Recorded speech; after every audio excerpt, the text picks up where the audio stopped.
हात पड्काउने छ नि यहाँ पट्ट पट्ट कुडा काराकुरुक पार्ने त्यो के नर्मलै मानिन्छ कि अथवा त्यसमा कहिले चाहिँ डक्टर्सको हेल्प चाहिन्छ त्यसमा?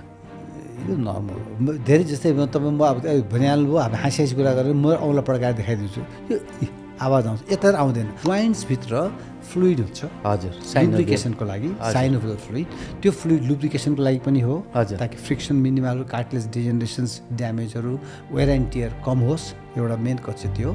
सेकेन्ड पार्ट चाहिँ न्युट्रिसन पनि हो। कार्टिलेज एभास्कुलर स्ट्रक्चर हो, त टिस्यु चाहिँ भाइबल टिस्यु, लिभिङ टिस्यु हो। यसको न्युट्रिसन त्यो कुनै पनि जोर्नीको हरेक व्यक्तिको जोर्नी एक्ज्याक्टली सेम हुँदैन, रफली त्यही हो, तर minor morphological variations joint to joint, person to person हुन्छ।